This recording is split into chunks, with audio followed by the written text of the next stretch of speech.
తైలాభిషేక ఆరాధన జనవరి 20 మంగళవారం. సమయం ఉదయం 10 గంటల నుండి Sri convention hall, CR Reddy women's college, Vatluru, Eluru. Rajahmundry పరిసర ప్రాంత ప్రజలకు శుభవార్త. ప్రార్థనా శక్తి తైలాభిషేక ఆరాధన జనవరి 21 బుధవారం. సమయం ఉదయం 9 గంటల నుండి. స్థలం airport road, quarry market, Renuka apartment దగ్గర, రాజమండ్రి. యేసయ్య నామములో మీకు వందనాలు తెలియపరుస్తూ ఉన్నాను. ప్రియులరా, ఈ దినం కొరకు దేవుడు సిద్ధపరిచిన వాగ్దానాన్ని మనం స్వాధీనపరచుకుందాం. పరిశుద్ధ గ్రంథంలో నుండి యెషయా గ్రంథము 1వ అధ్యాయము 19వ వచనం ద్వారా ప్రభు మీ కుటుంబాన్ని దర్శిస్తూ ఉన్నారు. Isaiah chapter 1:19. మీరు సమ్మతించిన మాట విని ఎడల మీరు భూమి మీద యొక్క మంచి పదార్థములను అనుభవించరు. ఈరోజు వాగ్దానము, భూమి యొక్క మంచి పదార్థములను అనుభవించరు అంటే ఇదేంటి వాగ్దానం ఎలా ఉంది ఏంటని అనుకుంటున్నారా? అంటే మీ శరీరంలో ఏదైనా బలహీనతలను బట్టి కొన్ని పదార్థాలు తినకూడదని డాక్టర్లు మిమ్మల్ని సూచించడం ద్వారా మీకు ఎంత ఇష్టం ఉన్నా సరే వాటిని ముట్టుకోవడానికి భయపడుతూ, నాకు తినాలని ఉంది కానీ నాకు ఉన్నటువంటి వ్యాధిని బట్టి నేను ఆ స్వీట్ తినకూడదు, లేకపోతే ఈ సాల్ట్ తగలకూడదు, ఈ పులుపు తినకూడదు, లేకపోతే ఆ ఫ్రూట్ ముట్టుకోకూడదు, లేకపోతే నాకు నచ్చిన ఆహారం నేను తినడానికి నాకు లేదు అని నువ్వు ఆలోచనలో ఉన్నావు, బాధపడుతున్నావో, దేవుడు నీ మనసు గుర్తెరిగి నీలో ఉన్న ఆ వ్యాధిని సంపూర్ణంగా తొలగిస్తున్నాడు. ఈరోజు నమ్ముతున్నావా? దేవుడు నీలో ఉన్న వ్యాధిని సంపూర్ణంగా స్వస్థపరుస్తున్నాడు. నువ్వు నిజముగా దేవుని నమ్మితే ఈ సమయంలో దేవుని కార్యాన్ని మీరు అనుభవిస్తారు. కొందరు ఏం చేస్తారంటే, మంచి పదార్థాలు తినే అంత స్థితి మాకు లేదు, ఏదో ఇంత మట్టికి మా స్థితికి తగ్గట్టుగా ఉన్నంతలో ఇలా తిందాం, ఇలా తాగుదాం, ఇలా జీవించుకుందాం, అంతకంటే ఎక్కువ హైలీ ఆ రిచ్ ఫుడ్ మనం తినలేము, లేకపోతే మంచి పదార్థాలు అంత క్వాలిటీ అంత రేట్ ఎట్టి మేము కొనుక్కోలేం కదా, అంత పెద్ద ఖరీదైనటువంటి ఆహారాన్ని మేము భుజించలేము, మన వల్ల కాదు, మన స్థాయి కాదని నీ దీన స్థితిని బట్టి నువ్వు మాట్లాడుకుంటున్నావేమో. దేవుడు దాన్ని గ్రహించాడు. దేవాతి దేవుని కృప ద్వారా నీ కుటుంబాన్ని ఆయన హెచ్చించి మంచి పదార్థములన్నీ కూడా భూమి మీద ఏది శ్రేష్టమైనదో అది నువ్వు తిని బలపడే ఆ ఆశీర్వాదాన్ని ఈరోజు నీకు ప్రకటిస్తూ ఉన్నాడు. ఫస్ట్ పాయింట్ ఏంటంటే, ఇందులో నీలో ఉన్నటువంటి బలహీనతలను బట్టి ఈ మంచి పదార్థాలు తినకుండా నీ జీవితంలో, అంటే నాకు ఆ యోగ్యత లేదు, నాకు ఆ స్థితి లేదు, నా రోగం అలాంటిది, నాకున్నటువంటి బలహీనతలు అలాంటివి అని మనసు పాడు చేసుకున్న నిన్ను జ్ఞాపకం చేసుకుని ఆయనను సంపూర్ణంగా స్వస్థపరిచి అన్ని ఆహార పదార్థాలు శ్రేష్టమైనవి భుజించేలాగా దేవుడు నిన్ను బ్లెస్ చేస్తున్నాడు. మీరు అనుకుంటారు, ఎన్నుంటే నాకెందుకు, ఎంత ఆస్తి ఉంటే, ఎంత ఐశ్వర్యం ఉంటే నాకెందుకు, చక్కగా నోటి నిండా నేను మంచి ఆహారాన్ని తీసుకోవటానికి నాకు ఆ యోగ్యత లేదే, అన్నీ ఉన్నాయని తినడానికి లేదని బాధపడుతున్న నీతోనే దేవుడు మాట్లాడుతున్నాడు. అన్ని పదార్థాలు తిని నువ్వు సంతోషముగా తృప్తి పొంది ఆ మహాదేవుని గణపరుస్తావని దేవుడు నిన్ను బ్లెస్ చేస్తూ ఉన్నాడు. తప్పక నువ్వు ఆశీర్వదించబడుతున్నావు. మంచి పదార్థాలు నువ్వు భుజించేలా దేవుడు చేస్తున్నాడు. రెండవ పాయింట్ ఏంటంటే, ఇందులో స్థితి లేని వారికి దేవుడు అన్ని మంచి పదార్థాలు అనుభవించే స్థితిని ప్రభు కలగజేస్తున్నారు. అందుకనే ఈరోజు వాగ్దానము, భూమి యొక్క మంచి పదార్థములను అనుభవించరు. దేవుడు మీ ఇంటి మీద, నీ ఇంటిలోని, నీ చుట్టూ ఆయన ఆత్మ ఆవరింపచేశాడు. ఇక మీదట శ్రేష్టమైన ఫలములను భుజిస్తూ గొప్ప దేవుని సాక్షిగా మీరు ముందుకెళ్తారు. ఆత్మ మీకు తోడైండును గాక. God bless you. బైబిల్ తెరవండి. ఇర్మియా గ్రంథము 30వ అధ్యాయము 10వ వచనం. దేవుడు ప్రార్థనలో నాకు అనుగ్రహించి ఉన్నాడు. Jeremiah chapter 30:10. మరి యెహోవా సెలవిచ్చినది ఏమనగా, నా సేవకుడైన యాకోబు భయపడకము, ఇశ్రాయేలు విస్మయం అందుకము, నేను దూరము నుండి నిన్నును చెరలోనికి పోయిన దేశము నుండి నీ సంతానపు వారిని రక్షించుచున్నాను. బెదిరించువాడు లేకుండా యాకోబు సంతతి తిరిగి వచ్చి నిమ్మలించి నెమ్మది పొందును.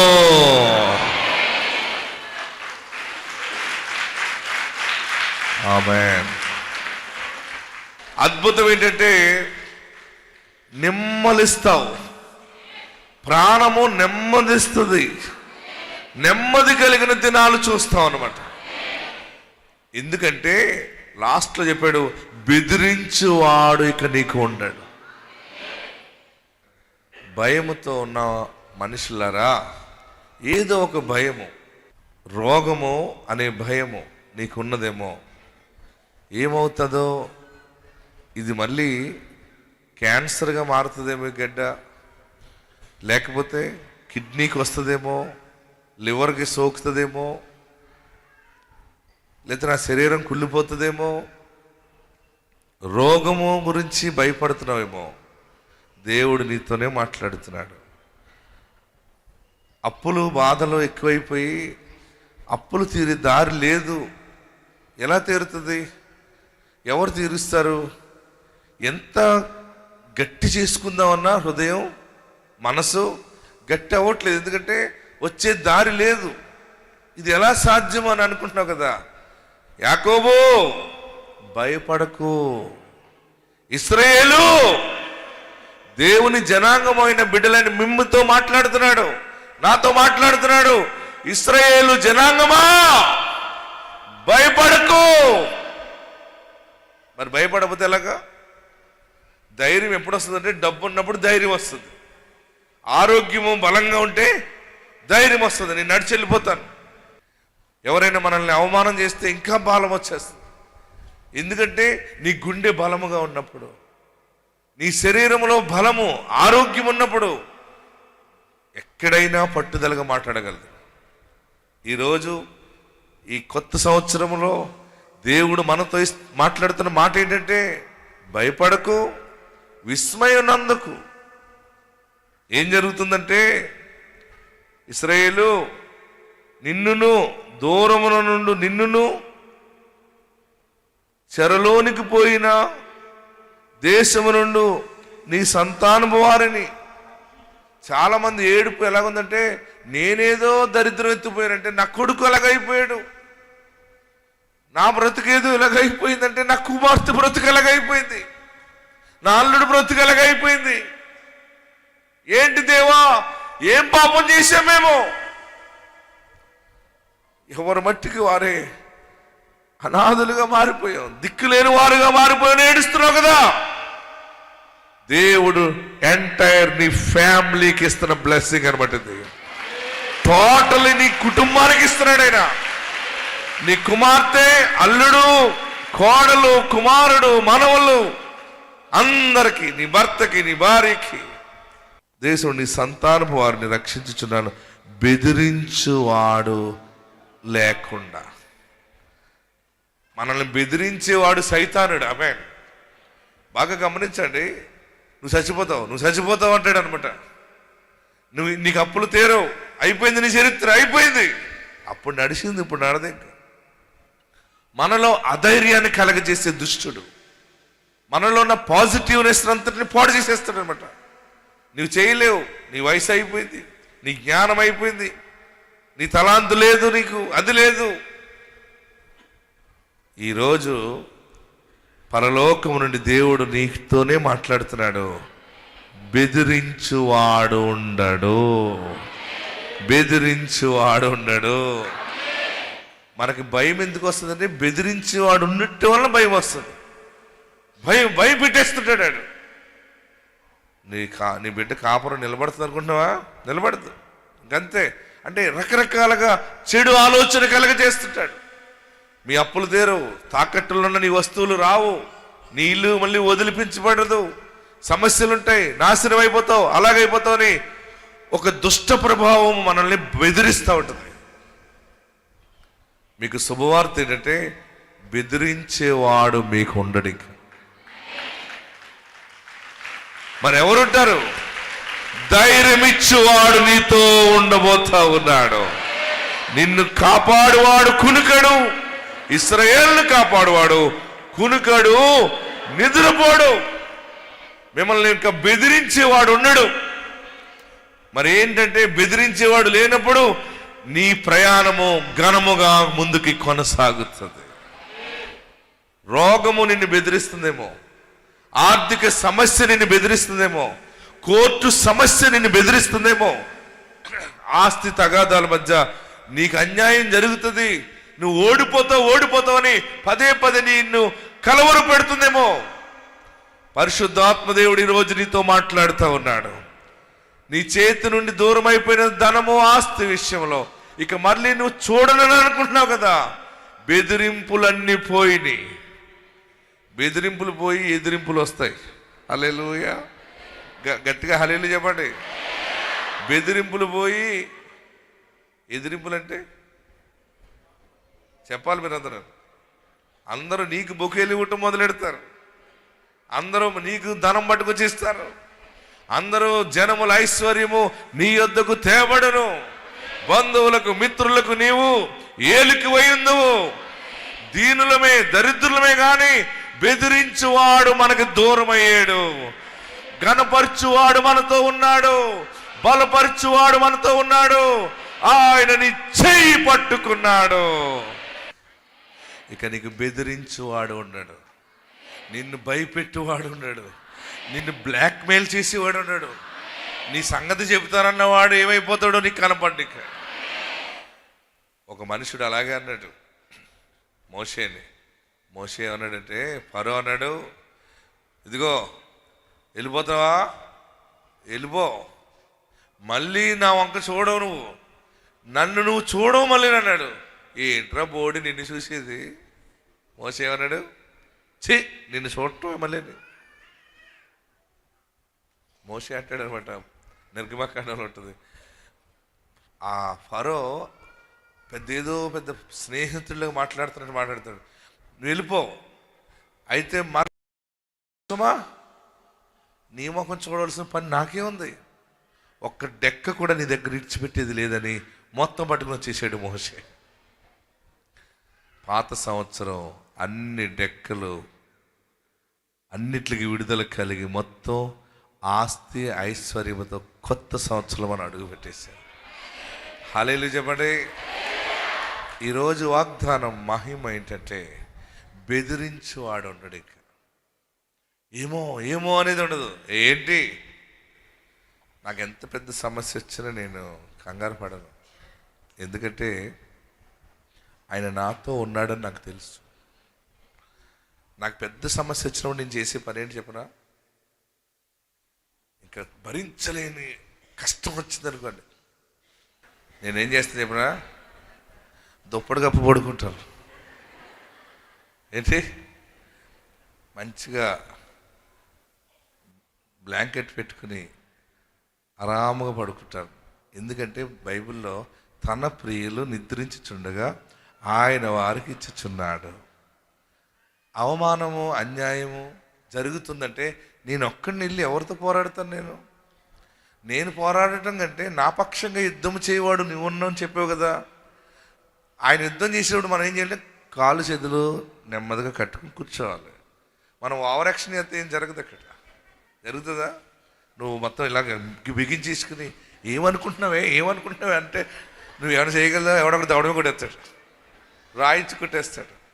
నీవు క్రీస్తునందు ప్రార్థన చేసి విశ్వాసముతో చూడాలంత.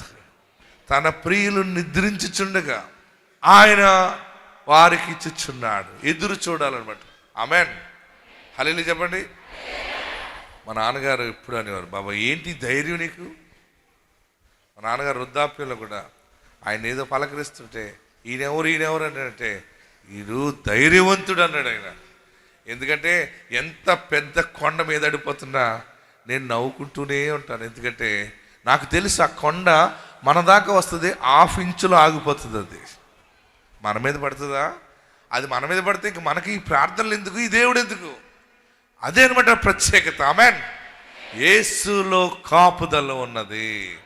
నా ప్రియ సహోదరులరా, ఈ దిన శుభము ప్రకటించేది ఏంటంటే, బెదిరించువాడు మీకు లేకుండా పోతాడు. ఆ బెదిరింపుకే బీపీ ఎక్కువైపోతుంది, షుగర్ లెవెల్ పెరిగిపోతుంటుంది, హార్ట్ బీట్ ప్రాబ్లం అయిపోతుంది. ఎంత భయము! మీ జీవితంలో భయము లేకుండా దేవుడు చేస్తున్నాడు. మీరు దేని విషయంలో భయపడకండి, ఏది పోయినా భయపడకండి, ఎవరేమన్నా భయపడకండి. ఎందుకంటే వాగ్దానం ఉంది ఈరోజు. ఏంటంటే చెరలో నుండి నీ సంతానాన్ని, బిడ్డల కోసం ఏడుస్తున్నావేమో, నీ సంతానం కోసం ఏడుస్తున్నావేమో, నీ కొరకు ప్రార్థిస్తున్నావేమో. దేవా ఏంటి పరిస్థితి? జవాబు అదే, ఆ వారిని విడిపిస్తాను, నీ సంతానాన్ని, నిన్ను విడిపిస్తాను. అద్భుతం ఏంటంటే ఇంకోటి, బెదిరించువాడు మీకు లేకుండా పోతాడు. బెదిరించేవాడే సైతాను. వాడు ఇంక ఉండడిక నీ శరీరం మీద దాడి చేయడు, నీ ఆత్మ మీద దాడి చేయడానికి లేదు. దేవుని సర్వాంగ కవచము నీ పక్షంగా ఉంది. మరొక పెద్ద మాట ఏంటంటే, చదవండి, బెదిరించువాడు లేకుండా యాకోబు సంతతి తిరిగి వచ్చిను. బాగా గమనించండి, ఇక భయం లేకుండా పోయినవన్నీ తిరిగి సంపాదించుకుంటారు. పోయినవన్నీ సంపాదించుకుంటావు, తిరిగి వస్తాయి. మరలా నువ్వు దాని దగ్గరికి వెళ్ళి పొందుకుంటావు. నీది కాదని ఆశలు వదులుకున్నావు కదా, దేవుడు మరలా నీ చేతికి అప్పగిస్తాడు. ఎందుకంటే దానికి వాగ్దానం ఇచ్చాడు ఆయన. ఆ భూమి విషయంలో, ఆ స్థలం విషయంలో, ఆ దీవెన విషయంలో ఆయన నీకు మాట ఇచ్చాడు. మరలా నీ ఆరోగ్యాన్ని నువ్వు పొందుకుంటావు, నీ భూమిని నువ్వు స్వాధీనపరచుకుంటావు, నీ ఆశీర్వాదాన్ని స్వాధీనపరచుకుంటావు. తిరిగి వచ్చి నెమ్మదిగా ఉంటుంది, ప్రాణము నెమ్మదిగా ఉంటుంది. హల్లెలూయా చెప్పండి. ప్రాణమునకు నెమ్మది లేదు కదా. ప్రాణమునకు నెమ్మది లేకపోవటమే ఇన్ని రోగాలు వస్తున్నాయి. ప్రాణము నీది నెమ్మదిగా ఉంటుంది. మన ప్రాణం ఎప్పుడు నెమ్మదిగా ఉంటుంది చెప్పండి? హల్లెలూయా చెప్పాలి, చెప్పండి ఇప్పుడు చెప్పండి. ప్రాణము నెమ్మది ఎప్పుడు వస్తుంది? మీరు అడిగింది ఒకటి అనుకోండి, రెండు జరిగితే ఏమవుతుంది? మీరు ఇల్లు దేవా, ఇల్లు బాబు ఒక స్థలం ఏ తండ్రి, ఒక్క ఇల్లు బాబు, 2 రూములు ఉంటే చాలు. దేవుడు ఇల్లు భూమి కలిపి ప్యాకేజ్ ఇచ్చేయడు అనుకోండి, ఏముంటుంది నీకు? ఇంట్లో పిల్లలు ఎదిగారు, పెళ్ళిళ్ళు చేసావు, వారు సెటిల్ అయిపోయారు, నీ ఆరోగ్యం బాగుంది, అప్పుడు నీ ప్రాణం ఎలా ఉంటుంది? గట్టిగా చెప్పాలి. ప్రాణం నెమ్మది ఎందుకు ఉండదంటే, ఒకరు బాగుండి ఒకరు బాగోపోతే, లేకపోతే అనుకున్నది జరగకపోతే. ఈ విషయంలో అద్భుతం ఏంటంటే, జరగబోయే సంఘటన చెప్తున్నాను, నీ ప్రాణము నెమ్మది ఉంటుంది, నెమ్మలిస్తావు. ఇక పరుగులు ఉండవు అనమాట. ధైర్యముగా నడుచుకుంటూ వెళ్తుంది దినాలు. దేవుడు నీకు తోడుగా ఉన్నాడు. బెదిరించేవాడు ఉన్నాడు కాబట్టి పరిగెత్తావు. ఇక బెదిరించేవాడు లేనప్పుడు సాఫీగా నడుస్తావు, టీవీగా బ్రతుకుతావు. మరలా ఈ వాగ్దానం మొదటి నుంచి చదువుదాం. నా సేవకుడు యాకోబు, భయపడకము, ఇశ్రాయేలు విస్మయమందుకము, నేను దూరము నుండి నిన్నును చెరలోనికి పోయినా. తెలుసో తెలియకో తప్పిదాలు చేసిన, పాపాలు చేసి దేవునికి దూరం అయిపోయిన నిన్ను మరలా క్షమించి ఆయన నిన్ను దగ్గరికి చేర్చుకుని, ఆయన ఇస్తున్న గొప్ప మాట ఏంటంటే, నీ సంతానపు వారిని రక్షించుచున్నాను. వారు మోసపోయారని ఏడుస్తున్నావేమో, తెలియక గుంతలో పడిపోయారని ఏడుస్తున్నావేమో, నాశనం అయిపోయారు దేవా అని ఏడుస్తున్నావు కదా. మనందరికీ శుభవార్త ప్రకటిస్తున్నాడు ఈయన. నీ సంతానపు వారిని నేను రక్షిస్తాను. తర్వాత బెదిరించేవాడు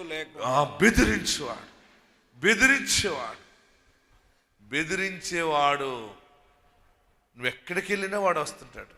దుష్టుడు కదా. పండుకున్నప్పుడు కూడా గుర్తొస్తే ఆ మాటలు రిపీట్ అవుతుంటే భయం వస్తుంటుంది. అసలు నిన్ను భయపెట్టేవాడు కానీ, బెదిరించేవాడు కానీ ఏ దుష్ట ప్రభావము నీ దగ్గరికి రానే రాదు. మరేం జరుగుతుందంటే, బెదిరించేవాడు లేకుండా యాకోబు సంతతి తిరిగి వచ్చి, అసలైన దానిని విడిచి దూరం వెళ్ళిన వాళ్ళు తిరిగి రావటం, తిరిగి వచ్చి నిమ్మలించి నెమ్మది పొందును. నిమ్మలించటం అంటే నీ సొంత ఇంట్లో ఉంటావు అనమాట. ఆస్తి కలిగి ఉంటావు, అవసరతలన్నీ తీర్చబడి ఉంటుంది. అక్కడ మంచి మాట ఏమన్నాడంటే, తిరిగి వచ్చి నిమ్మలించి, మన సొంత ఇంటికి వచ్చినప్పుడు మరలా కుటుంబ సభ్యులతో ఉన్నప్పుడు నిమ్మలిస్తాం. తర్వాత పెద్ద మాట, నిమ్మలించి నెమ్మది పొందును. ఈ నెమ్మది కోసమే కదా పరుగులెడుతున్నాం మనం. నేనున్నా మీ పక్షంగా, భయపడకండి, ప్రార్థిస్తాను. నేనున్నా మీ పక్షంగా ప్రార్థించటానికి. నెమ్మదిచ్చేవాడు మీతోనే ఉన్నాడు. యేసు నీ హృదయంలో ఉన్నాడు. ఇక నీ కార్యములన్నీ సఫలమవునుగాక. బెదిరించువాడు ఉండనే ఉండడు. అందరూ లేచి నిలబడి, ఎక్కడున్నవారు అక్కడ లేచి నిలబడి, దేవుడు నాతో మాట్లాడాడని నువ్వు నమ్మితే లేచి నిలబడి గట్టిగా చప్పట్లు కొట్టి ప్రభువును స్తుతించండి. బెదిరించువాడు ఇక ఉండడు. నీ ప్రాణము నిమ్మలిస్తుంది, నెమ్మదిగా ఉంటుంది. ఎక్కడున్నవారు అక్కడ లేచి నిలబడి, దేవా ఇచ్చిన ఈ ఆశీర్వాదము, ఈ కొత్త సంవత్సరము జనవరి నుండి బెదిరించువాడు ఉండడు. మాకు సొంత ప్రదేశము, సొంత ఇల్లు, మనస్సు నెమ్మది కలిగిన ఇల్లు ఇస్తావని, పోయిన ఆస్తి, జరిగిన అన్యాయము మరలా న్యాయముగా మారుస్తావని ఈరోజు మీరు మాతో మాట్లాడారు. భయపడకు ఇశ్రాయేలు, విస్మయమందకు యాకోబు, భయపడకు. నీతోనే దేవుడు మాట్లాడాడు. నన్ను సమృద్ధిగా దీవించావు. నీ వాక్కులో వాగ్దానం ద్వారా పుట్టిన దైవజనుడు ప్రకటించాడు. నేను దాన్ని నమ్ముతున్నాను. ఈ వాగ్దానము నాకు ప్రాప్తింప చేయండి బాబు. నా ప్రాణానికి నెమ్మదిస్తున్నావు. నేను నిమ్మలిస్తాను. నాకు నీవు చేసిన వాగ్దానాలన్నీ నెరవేర్పు నా కళ్ళతో చూస్తాను, నేను అనుభవిస్తానని మాట్లాడావు. నా భయము తొలగించినది నీకు వందనాలు. ఇక బెదిరించేవాడు నీకు ఉండడు. నువ్వు చనిపోతావు అంటున్నాడా? నువ్వు ఓడిపోతావు, నువ్వు సక్సెస్ అవ్వవు, అయిపోయింది నీ చరిత్ర అన్ని. దుష్టుడు నిన్ను ప్రాణమును విసిగిస్తున్నాడేమో. గొప్ప విడుదల దేవుడు నీకు ఇవ్వబోతున్నాడు. ప్రార్థన చేయండి. నీ సన్నిధి నాకు దయచి, బెదిరించు వాడిని తొలగించినందు నీకు వందనాలు. బెదిరించు వాడిని తొలగించావు. అన్ని దీవెనలు ఎదురు తీసుకురాబోతున్నావు. నా పాపాలు క్షమించండి, నన్ను పరిశుద్ధపరచు, నన్ను పవిత్రపరచు. ఇక నేను పాపము చేయను, ఇక నేను తప్పిదము చేయను. నీ ఎదుట నేను సాగిలి పడుతున్నాను. నాకు దేవుడిగా ఉండాలి, నీవు నాకు రాజుగా ఉండాలి. నా ప్రాణమునకు నెమ్మదిచ్చువాడువు, నా యజమానుడిగా నీవు ఉంటే చాలు. బెదిరించి వాడిని దూరము చేసినందుకు వందనాలు. నాలో భయాన్ని తొలగించినందుకు నీకు వందనాలు. అందరూ ప్రార్థన చేయండి. దేవుడు నువ్వు దుఃఖపడ్డావని నీతో మాట్లాడుతున్నాడు. చెదిరిపోయిన నీ కుటుంబం, నీ పిల్లల కోసం ఏడుస్తున్నావు కదా, నీ అన్నదమ్ముల కోసం ఏడుస్తున్నావు కదా, అక్క చెల్లెల కోసం ఏడుస్తున్నావు. ఏంటి మా పరిస్థితి? గర్భాన పుట్టిన కుమార్తెలాగా అయిపోయింది, గర్భాన పుట్టిన కుమారుడిలాగా అయిపోయాడు, నిలబడతాడు అనుకున్న ఇలాగా అయిపోయాడేంటి? కానీ ఆ గాయాన్ని దేవుడు జ్ఞాపకం చేసుకున్నాడు. ఈరోజు ఆ గాయాన్ని పరిశుద్ధాత్ముడు కడుతున్నాడు. బెదిరించువాడు లేకుండా పోతాడు. ప్రతి దినము ధైర్యం ఇచ్చు యేసు నీతో ఉంటాడు.